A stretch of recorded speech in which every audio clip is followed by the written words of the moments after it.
The government has announced its intentions to change the existing Private Voluntary Organizations, that's the PVO Act, so as to limit cases of money laundering and prevent non-state actors from taking part in political activities.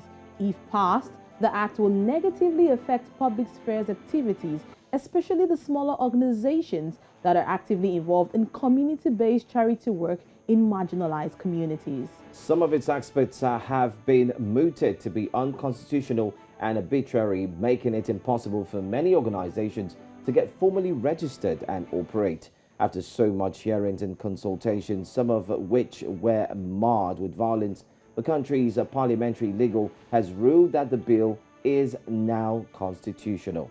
Well, joining us from Harare to speak on this is Fiona, ILIFF Research and Advocacy Manager, Zimbabwe Lawyers for Human Rights. Thank you so much for being here, Fiona.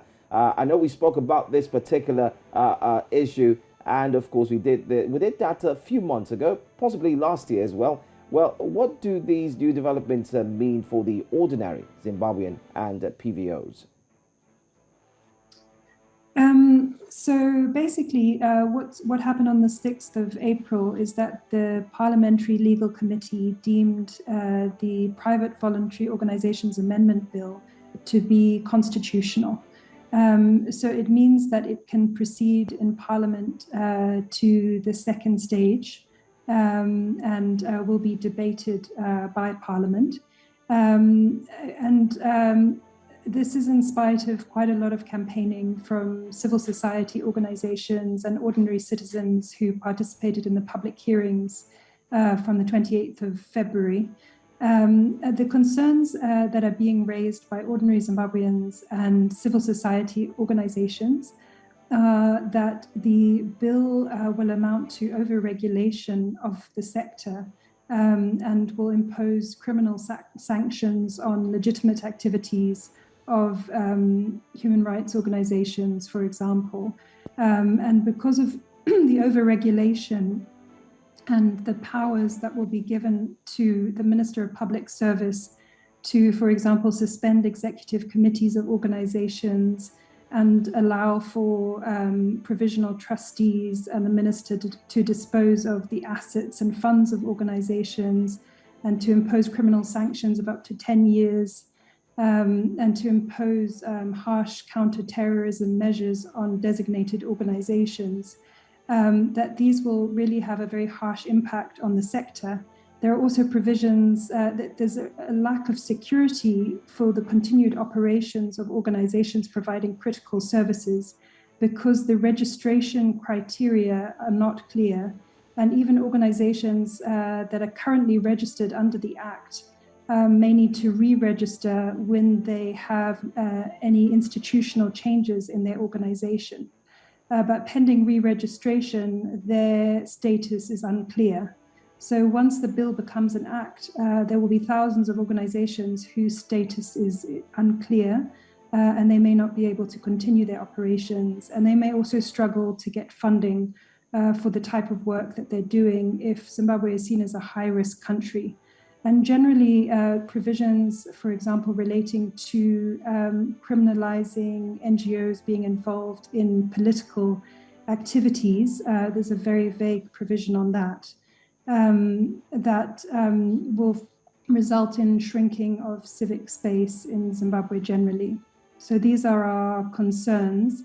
And this report, in spite of civil society organizations having made submissions on the bill and our concerns, and also four UN special rapporteurs having written to the president to highlight how the bill violates international human rights law, and also the Financial Action Task Force actually removing Zimbabwe from the enhanced monitoring grey list in terms of anti-money laundering, so saying that there's no need for additional legislation. We already have sufficient measures in place to address money laundering and counterterrorism.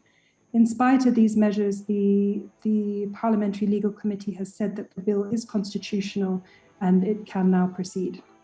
All right. First of all, let me quickly use this medium to say a sincere apology. I think I probably mispronounced your surname. Could you help us with that, Fiona? It's Fiona ILIFF. ILIFF. All right, I got that right. So, Oluchi, there you go. Back to your question. All right, ILIFF. I mean, we understand the template for this bill, but can you take us back? Let's go back a little bit to history. Why do we have this bill brought on the table? Why is the government considering putting certain restrictions to CSOs and this PVO Act? Why is all of this being brought back once again to the table? So there's the Financial Action Task Force is an international body that have set standards on anti-money laundering and counter-terrorism. The counter-terrorism standards were introduced after 9/11 in a climate of mistrust and fear globally. And unfortunately, one of those standards relates to non-profit organizations trying to address any risk of terrorism abuse and financing through misuse of non-profit organizations. Unfortunately, this provision has been misinterpreted and abused in many countries around the world, resulting in over-regulation of non-profit organizations. And of course, the non-profit sector provides a lot of accountability when it comes to illicit financial flows and money laundering and terrorism. So actually, it's had a negative effect rather than the positive effect that it was intended for. And Zimbabwe is one of the countries that was initially some time ago rated as non-compliant with that recommendation. It's now rated as partially compliant, and now the Financial Action Task Force has actually removed us from the enhanced monitoring list to say that we're doing pretty well in terms of our frameworks for money laundering and counterterrorism. But the state has said that this bill is required to comply with the Financial Action Task Force recommendations. So there's an ongoing consultation between civil society organizations, the Financial Intelligence Unit, and the state is also speaking to the regional body, the Eastern Southern Africa Anti-Money Laundering Group, to discuss how best we can comply with these standards without imposing a bill and provisions that would result in over-regulation of the sector. All right, so I mean, helping us dissect this as well, and looking at the fact that we've been following this, you've been helping us as well keep track to see the latest outcome. But you know what? We look forward to have you back on Breakfast Central so we can actually see what this will do and its effects, especially as rightly mentioned in a larger community, the country as a whole, and most importantly, how it's also going to affect everyone who is involved. Thank you so much, Fiona ILIFF. I got it right, eh? You did. Thanks for having me. Thank you for joining us this morning on Breakfast Central. Talk to you soon.